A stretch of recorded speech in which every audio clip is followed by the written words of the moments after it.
All Hit Radio.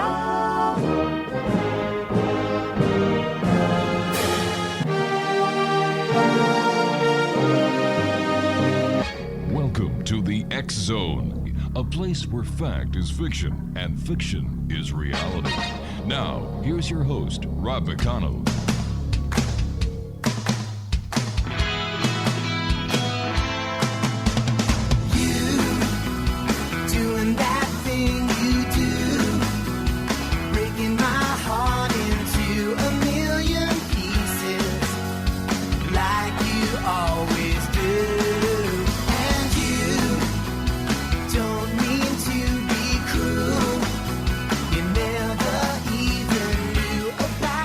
And welcome back to another edition of the X Zone. My name is Rob McConnell, and for the next 4 hours, I am your host. I am your guide as together we cross the time-space continuum to this place that I have been calling the X Zone for the past 30 years. The X Zone is a place where people dare to believe and dare to be heard. It's a place where fact is fiction and fiction is reality. And the X Zone comes to you Monday through Friday from 10 p.m. Eastern until 2 a.m. Eastern, right here on the X Zone Broadcast Network, Talkstar Radio Network, Mutual Broadcast Network, Canadian News Network, and on Simul TV. If you would like to find out about the programming we have available for you, 724-365 on the X Zone Broadcast Network, visit www.xzbn.net. And for the programming on the X Zone TV channel, which is exclusive to Simul TV, visit www.simultv.com. And in the search engine on their main page, just type in X Zone. My guest this hour is Michelle Nagel. We're going to be talking about transformation after betrayal and narcissistic abuse. And I'll tell you a little bit about my guest this hour, X Zone Nation. Michelle is a TEDx speaker and international best-selling author, the Roar to Win podcast host, and president of Soul Shift Incorporated. Known as America's #1 resilience expert, for over 20 years, Michelle has guided people through transformation after betrayal, trauma, and healing core wounds. Joining me now is Michelle. And Michelle, welcome to the X Zone. Great having you with us. Michelle, are you there? I am, yes. Oh. You're not hearing me. I am now. We are now. Okay. Welcome. Thank you very much. Great having you with us. So tell us a little bit more about yourself and your field of expertise, transformation after betrayal and narcissistic abuse. Well, I am the author of the best-selling book, Suffering is Optional, Step Out of Darkness into the Light. Right. And I thought that at the time that I wrote that I had pretty much arrived in life.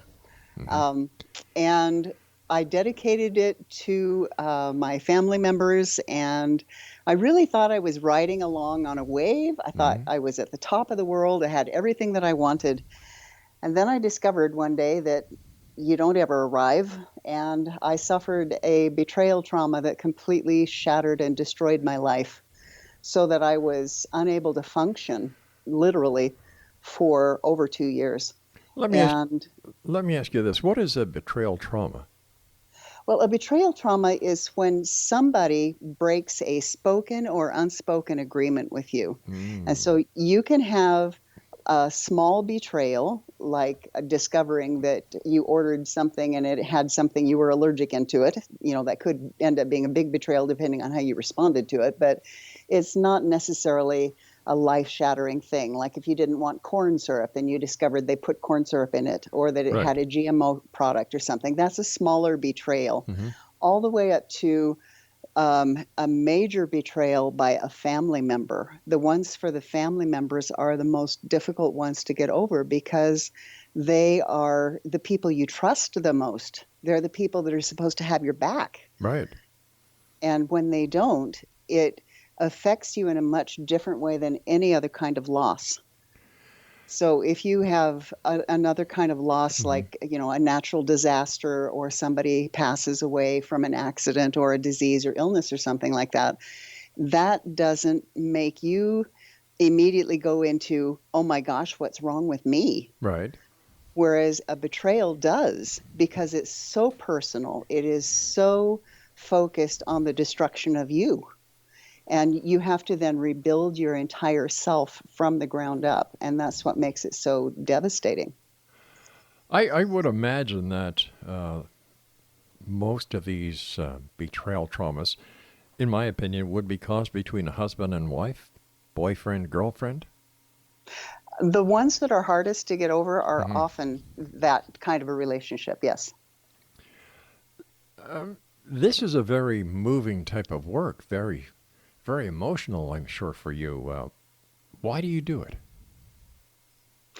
Because I know what it feels like. I know what it's like to be there. And it's very interesting because I had decided at one point in my life, I felt I was physically ill because after a betrayal trauma, there is often physical illness. I mean, it's like whack-a-mole. You have all of a sudden you've got a gut issue or a heart issue, or you end up with pneumonia, or, and you go to the doctor and the doctor gives you stacks upon stacks of pharmaceuticals and you're still not getting better because the emotion is trapped in your body and it's just moving around. So I had decided at one point that I was just going to take my own life because it had affected me so badly. And I was putting my makeup on because I was going to go to one last meeting before I had my plan and everything.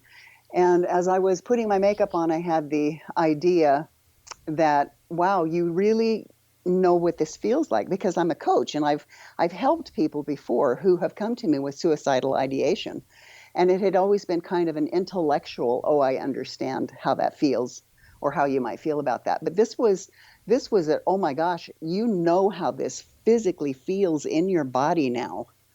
And the thought came, you need to go write that down. So I went and wrote it down. Then I put on another layer of makeup or whatever. And the thought came, this would really make a really good program for you to be able to help other people, because you can let them know that when they say you don't understand, you can say, does it feel like this? And so I thought, okay, well, I need to go write that down too. So I wrote that down. And then I thought, as I'm just finishing the last touches of my makeup, the thought came up. It's like, you need to write down exactly how you would help somebody walk through this process. And so I went and I wrote that down. And as I'm sitting there at my desk writing it down, I kind of looked up at the ceiling and I said, very clever. Because at that point, I was given the desire and the burning determination that nobody else would ever go through this alone. Divine intervention. I thought so. Yeah, I believe in that. I believe very strongly in divine intervention. I've seen it many times in my own life, not me personally, but those that I have been in touch with, in contact with, and there's a lot to be said about that. What was your next step? You realized that you could help people. Well, my next step then was that I needed to heal myself, because what was I going to help them with? That's right. Because I was still a mess. And so I met with a Dr. Debbie Silber, who owns the Post-Betrayal Transformation Institute in New York. And I worked with her, and I was able to heal to the point where I was able to be effective in helping other people through this horrible process. And I became one of her post-betrayal transformation coaches. So now she doesn't do personal coaching. She sends people to her coaches. So she sends people to me so that I can help them through the process. So the very first thing I had to do was heal myself. And how did you do that?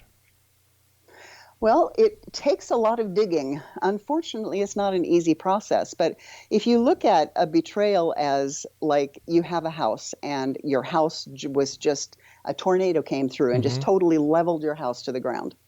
Except that in the case of a betrayal between an intimate partner, it's as though that intimate partner is standing across the street with a cannon, and they're also blowing the foundation out.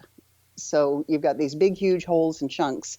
And now you stand there and you think, okay, I've got to rebuild this. I have to rebuild my life, because you have to start from that level. And you decide, okay, do I want to keep the same house? Do I want to keep the same floor plan? I've always wanted this kind of a room in there. Maybe, I want to have a music room. I didn't have a music room in my original house. So do I want to put one of those in there? And then you can take the same foundation and you can rebuild the foundation, which is rebuilding the parts of you that were wounded perhaps from childhood, that allowed you to attract somebody that would betray you. And then you can rebuild your house. So I know somebody who did that was in Weed, California. When Weed burned down, there was a woman who took a look at her foundation and she thought, I've always wanted to have my laundry room larger, and I wanted to have a big bathroom in my bedroom. And so she just started redesigning her house. It's nothing. It looks the same on the outside, but it is nothing like the same on the inside. And that's what you have to do to yourself, too, is you have to rebuild the inside. It sounds like what you have to do is basically make lemonade out of lemons. Yes, you do. Yeah. And it is a choice. It's a decision that you have to make. All right, stand by, please. Michelle, you and I have to go to our first break. And X Zone Nation, our guest this hour is Michelle Nagel.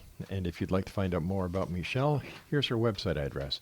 It is www.isoulshift.com. And Michelle and I will be back on the other side of this commercial break as the X Zone continues with yours truly, Rob McConnell, from our broadcast center and studios in Niagara, Ontario, Canada. I like the way you smile at me. I felt the heat that enveloped me. And what I saw, I like to see. I never knew where evil grew. I should have steered away from you. My friend told me to keep clear of you. But something drew me near to you. I never knew where evil grew. Evil grows in the dark.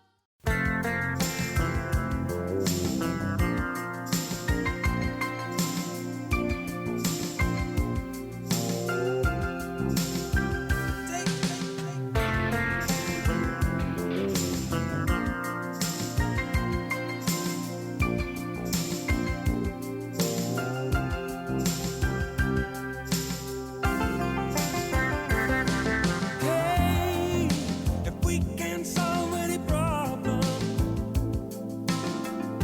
then why do we lose so many tears? Oh, so you go again when the leading man appears.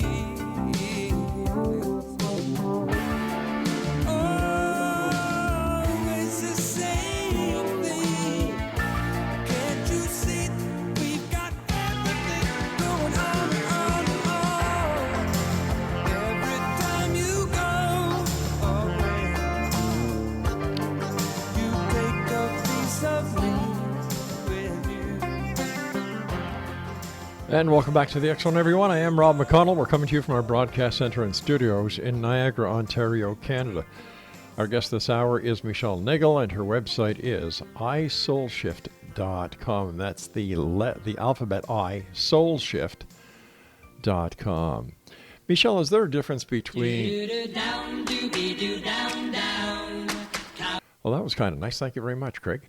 Michelle, hey, that's what I love about his enthusiasm. Michelle, is there a difference between betrayal and grief? Well, that's a really good question. There is grief that is caused by betrayal. But I actually spoke to a woman shortly after my betrayal who lost her husband of 35 years. Oh, my gosh. And she said that she was certain that she was luckier than I was because she didn't have to worry about running into her husband with another woman downtown, which I do. So I thought, wow, that's really true, because she said, I got to go through the closure of burying my husband. I know where he is. And so she said that she thought she was absolutely certain that even though she loved her husband very much and she misses him desperately, she knew when he passed away that he still loved her. And there was never any of the doubt going on in her mind as to whether or not he loved her, whether or not she was good enough. She didn't look at it as there's something wrong with me. My husband died. Whereas that's not what happens in a betrayal. At the betrayal happens, everybody immediately goes into what's wrong with me? Why am I not good enough? Right. Yeah. I remember in high school, guys would break up with girls and girls would break up with guys, and it was devastating at those early ages and those early years. But you said something before that I wanted to ask you about. You said that it could be something in the person's past that attracts them to people who have this tendency of betrayal. How do you find out whether or not the person that you're interested in or the person you're married with has betrayal tendencies? Well, it's pretty much something that you have to look at historically. You have to see how many times have you been betrayed in your lifetime. Me? Also, well, yeah. How many times have you been? Never. That's what a person has to look at. Well, you might have been, though, because when was the first time that your best friend told a secret of yours? Did that ever happen to you? No, ma'am. Never. Never. You must have some awesome friends.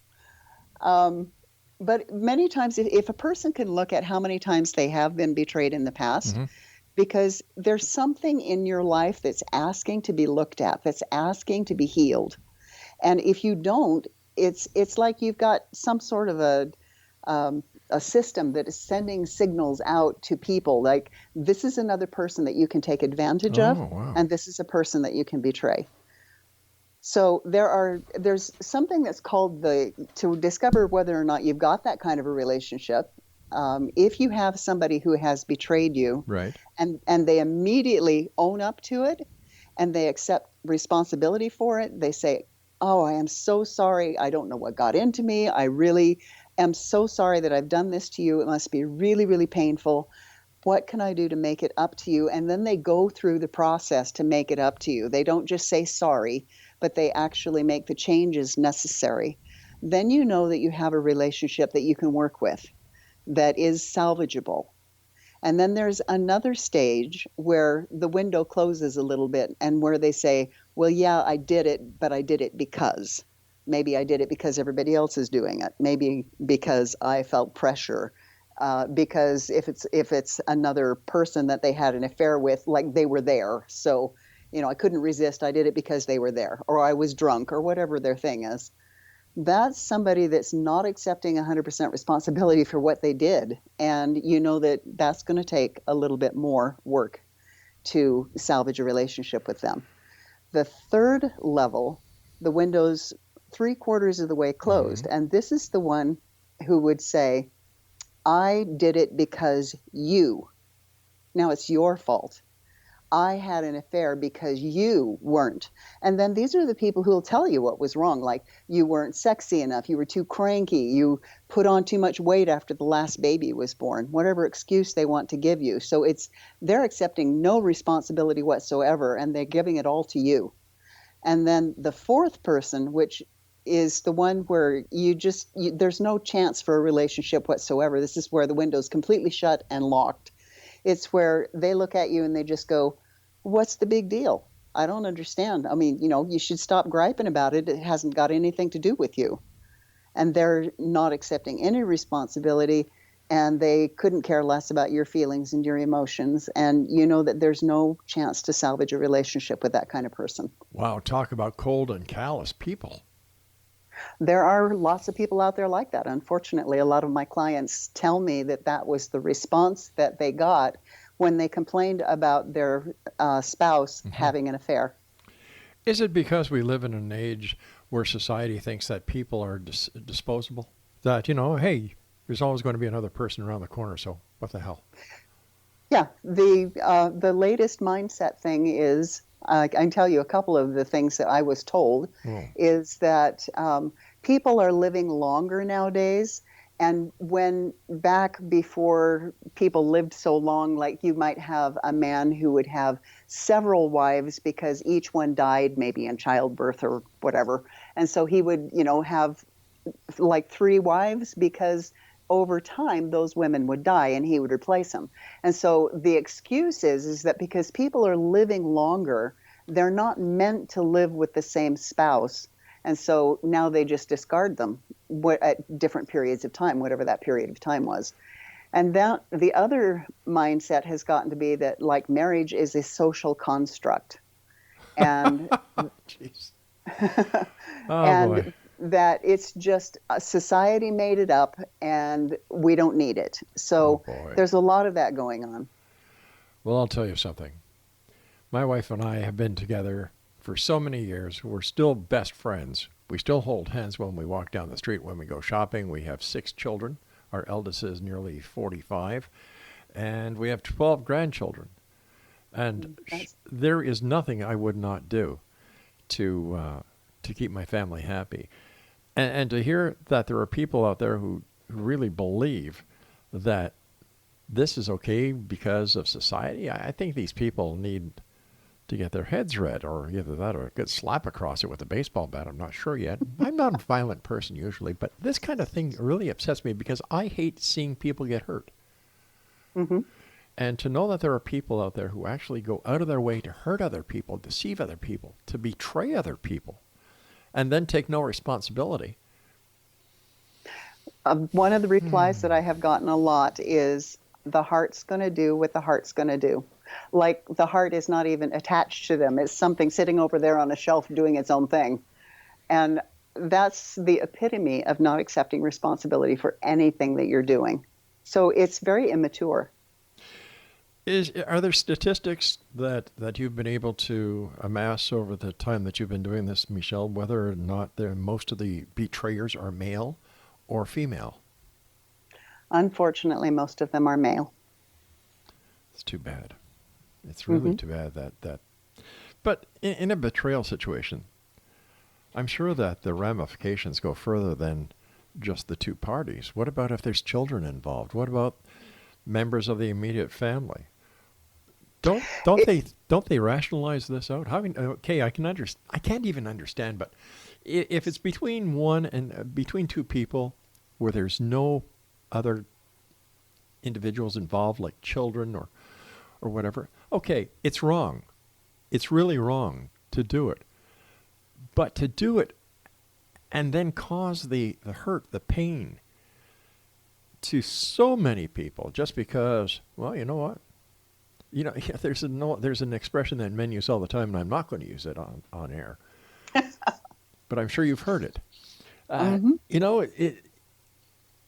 It's never made any sense to me. Never. And those kind of men are disgusting pigs. They really are. And they should have thought about what they were doing, what they were getting into before they got into the relationship. They should have made sure that this is what they really wanted. And they should have taken, in my opinion, a good look at themselves. Not just today, but how the relationship was going to affect them a couple of years down the road. Michelle, we've got to take our news break at the bottom of the hour. Please stand by. Exo Nation, my guest is Michelle Nagel. Her website is www.isoulshift.com. And listen, if there are any men out there who fit the criteria, the scumbags we've been talking about these 2 hours, take a good look at yourself. Is this the way you really want to be? Look in the mirror. The mirror has all the answers. If we can't solve any problem, then why do we lose so many tears? Oh, I saw you go again when the leading man appears.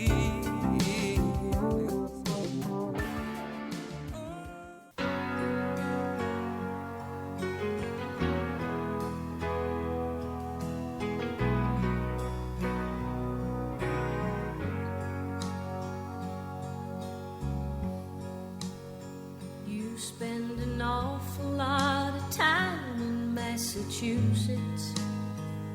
Seems like every other week you've got a meeting waiting there.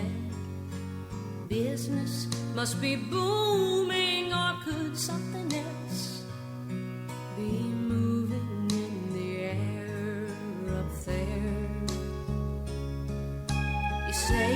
it's important for our future. An executive on his way up has got to play the part. And each time duty calls, you gotta give it all. You've got with all your heart. When whoever's in New England's through with you, and Boston finds better things to do, you know it's not too late, 'cause you'll always have a place to come back to.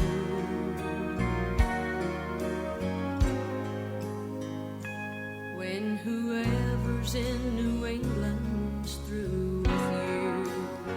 Welcome back, everyone. Michelle Nagel's our special guest. www.isoulshift.com.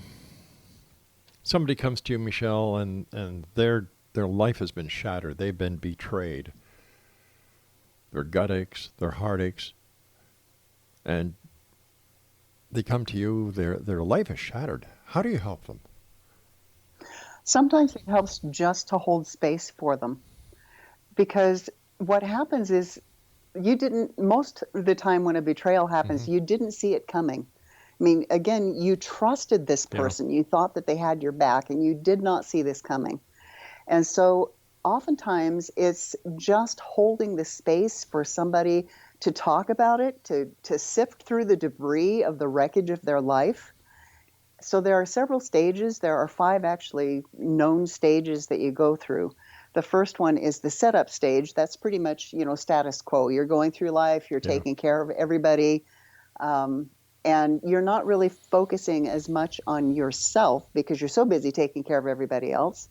And you know something's off, but you think it just may be that, you're both tired or you haven't had a nice date for a while or whatever that is. That's usually the setup phase.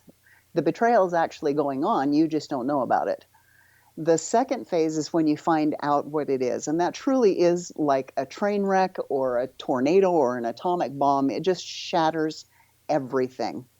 And then everything you believed in is ripped away from you because you believed in this relationship. You believed that this is how you probably thought you were going to grow old with this person. You were like planning on spending the rest of your life with them.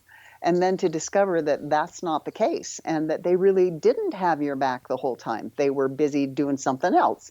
So after you get through that, and you get through that phase of where you're just totally such a mess. So just to give you an example, people end up in the hospital thinking that they're having a heart attack, but it turns out that they have broken heart syndrome, which is a real thing. So I know a woman that was put in intensive care for 2 days because of what was going on with her heart.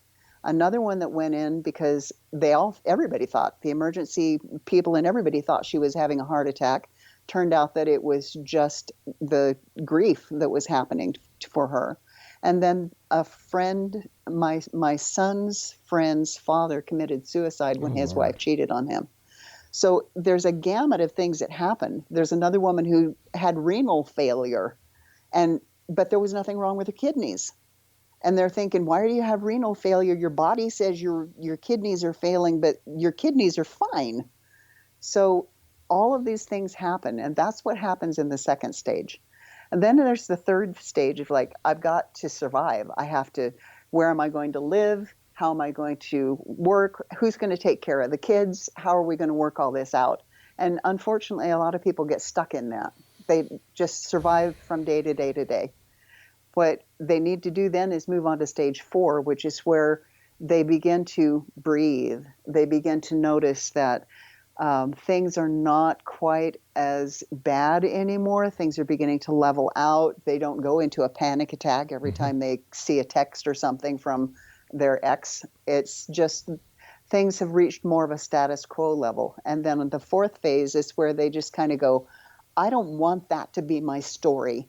I don't want what I leave behind me to be, oh yeah, they had a really great life up until this betrayal, and then they fell apart and there was nothing left.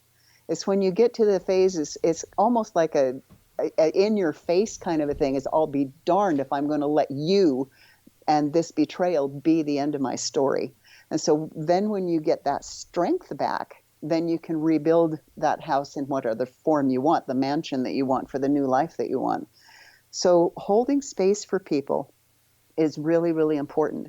People, you can't tell people to just get over it. Of course not. Because there have been people who were betrayed, like Dr. Silber got a message from a woman who was betrayed 40 years ago, and she said she can still feel the hate.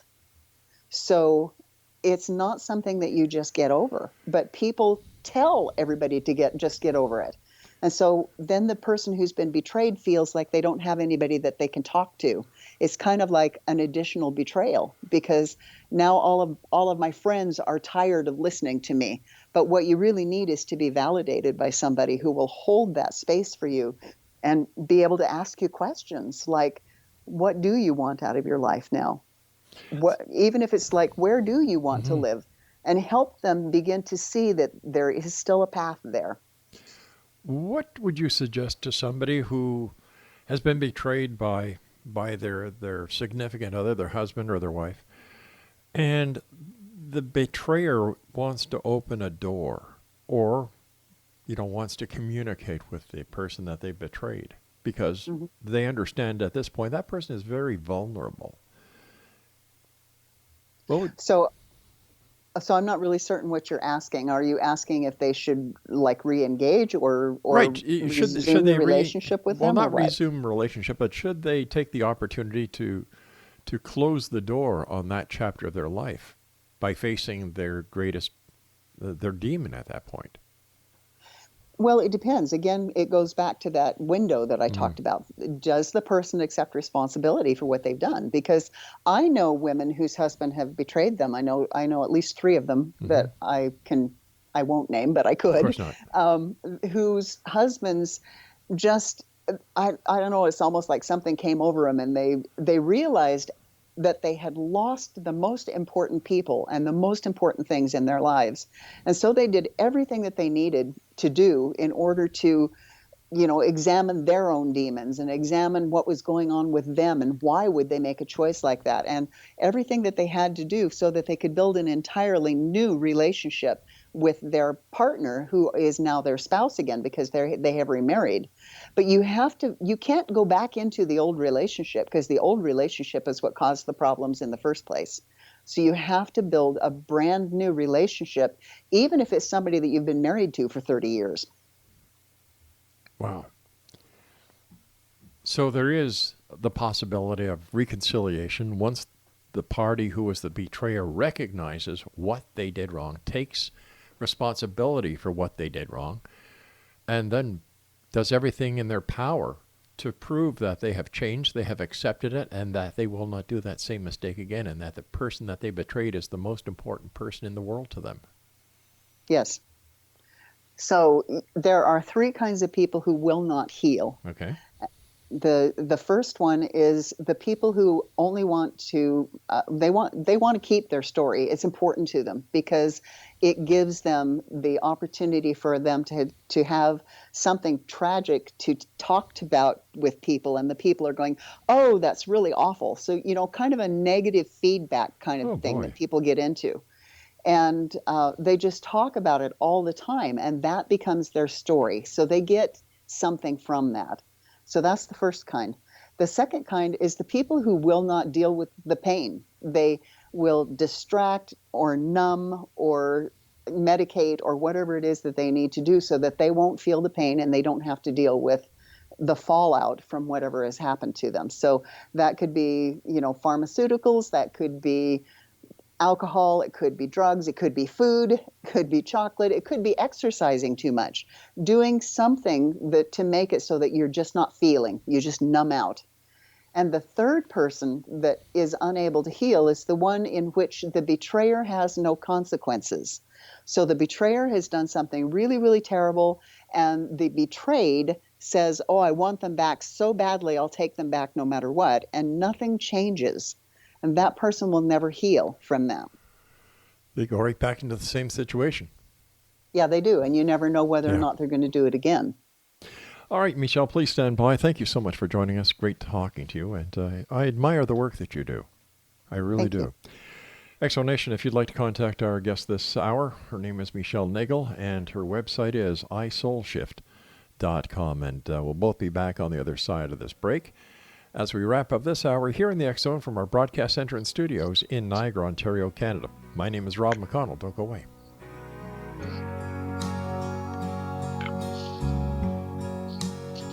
You spend an awful lot of time in Massachusetts. Seems like every other week you've got a meeting waiting there. Business must be booming, or could something else be moving in the air up there? You say that it's important for our future. An executive on his way up has got to play the part, and each time duty calls.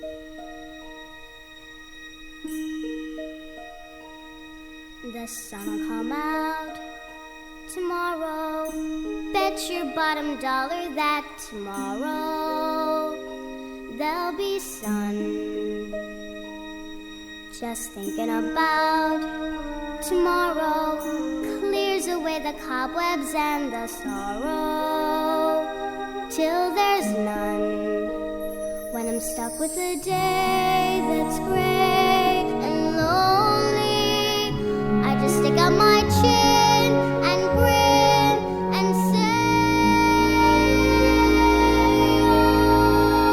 oh, the sun will come out tomorrow, so you gotta hang on till tomorrow, come what may.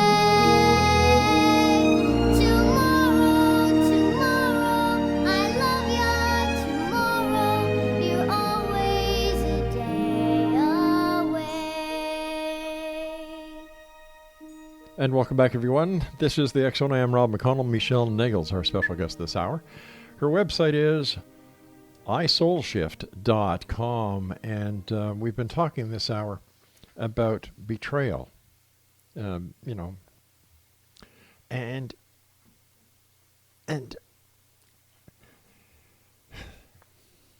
when you think about it, people, it's think before you talk, think before you act. It's there's an old saying, a stiff something has no conscience. Well, come on, guys. I was a police officer for a number of years, Michelle. And there was only one thing I wanted to do at the end of my shift, and that was go home to my wife and my family. Whenever I play the song Tomorrow by Annie, it reminds me of my daughter Stephanie. She used to wait up for Daddy when I was on midnight shifts. And she'd always meet me, and she had little curly blonde hair, and, she'd like to sing, the sun will come out tomorrow, I love you, Daddy. You just couldn't wait. And no matter what could happen in the world, you would never want to ruin that. So I have a hard time understanding why there are men out there. And you know what? I know there are because I've worked with them who just seem to have no conscience. Yeah, that's the case. And just so that we're not bashing on men, there are women that do it too, but unfortunately the majority are men. I'm calling a spade a spade. Okay.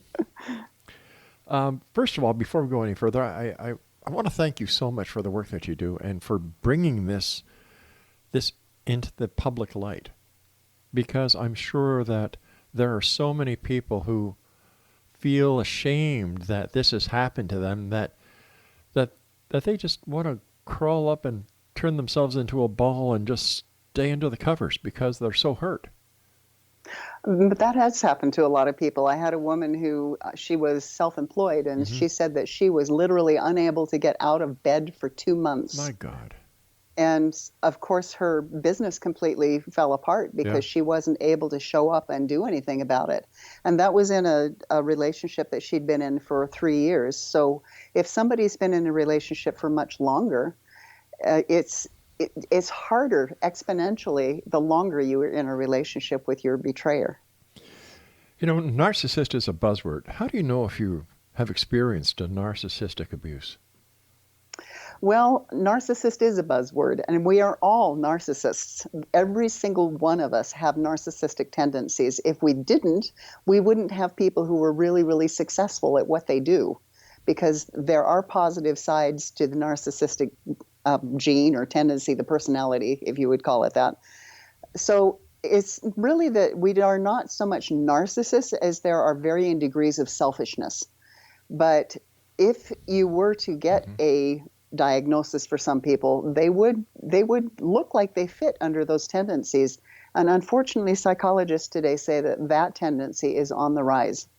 And as that tendency is on the rise, so is betrayal. There are more and more people who are being betrayed because there are more and more people who don't give a rip about the other person. Where did society go wrong? Well, the psychologists have decided that they think it's because we've gotten to the point of where in our children, we tell them that they can do everything, which in reality they can't. And we reward everybody. So everybody gets a blue ribbon. Everybody gets, everybody trophy, wins first prize. Exactly. And that's not the way the world really works. So they haven't had the opportunity to learn what it feels like to fail, or to feel like they have to try a little bit harder, because they don't have to try. It's just going to be given to them on a silver platter. And the psychologists have said, this is a problem, people. I understand about self-esteem. That's really, really important that you support somebody's self-esteem. But we've just gone too far. It's a pendulum, and the pendulum has swung way too far in the other direction. And as a result, we have narcissists. But what is going to happen, Michelle, when the pendulum comes the other way? Oh, that's scary. Hard to think about. I don't know, because the destruction of people's lives is really being affected by this tendency to be, it's the me generation, me, me, me, me, me.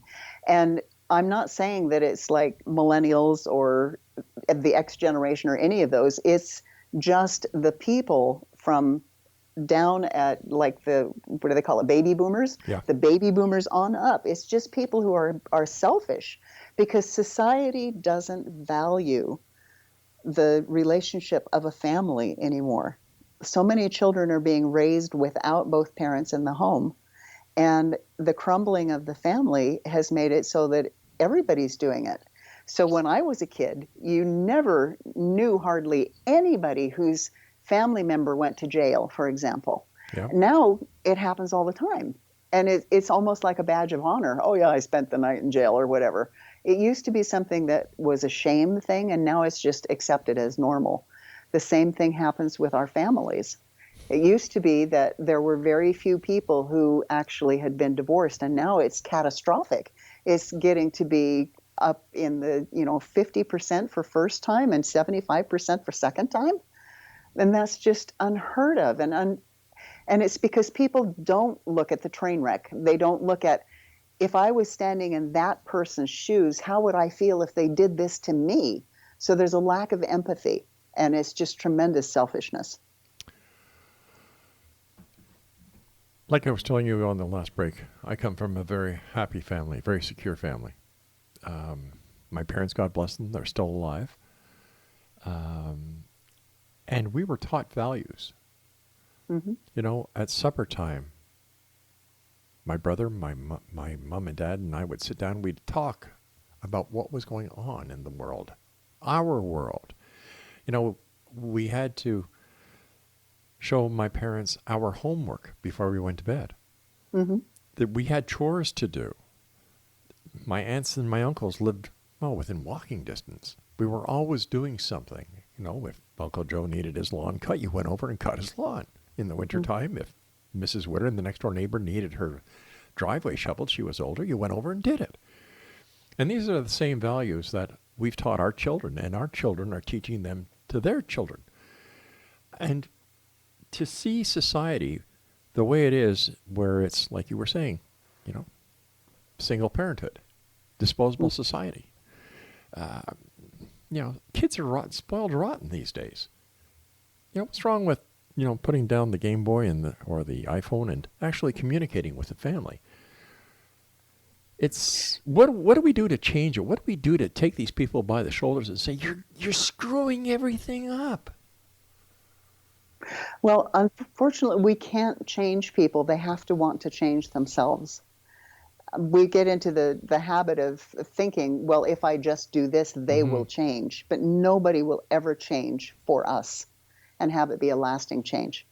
It has to be something that they desire. And unfortunately, most people won't get to that point of where they desire it for themselves until they have hurt themselves so badly and they don't want it anymore. So in the case of these men who remarried their wives that they had betrayed, it's because they realized that they had totally screwed up so badly, they had lost the most important people in the world to them. And so it was important to them to do that work. And in your expert opinion, what is the percentage that actually get remarried? Oh, it's probably 1 to 3%. Wow. It's very, very low. Michelle, I want to thank you ever so much for joining us. A great pleasure talking to you. Like I said a few times, please keep up the great work. There's people out there that need you and the work that you do. And X Zone Nation, if you'd like to find out more about our guest this hour, her website is isoulshift.com. Michelle Nagel, thank you so much. Thank you. All right, X Zone Nation, I'll be back on the other side of this commercial break with the news at 6.5 minutes past the top of the hour as we continue here in the X Zone with yours truly, Rob McConnell, from our broadcast center and studios here in Niagara. We're not a disposable society. If you're a mom and if you're a dad, before you do anything really stupid, take a look at the little ones that are blessed to be in your life. Think about them. Think about the good times. Think about the times that you were brought together, why you came together. Talk it out. Don't be stupid, because your actions will have a ripple effect, not only on your life, not only on the life of the person that you're betraying, but also on the innocent lives that surround you. And they're the very lives that depend on you. I'll be back on the other side of this break. Don't go away. Tomorrow there'll be sun. Just thinking about tomorrow clears away the cobwebs and the sorrow till there's none. When I'm stuck with the day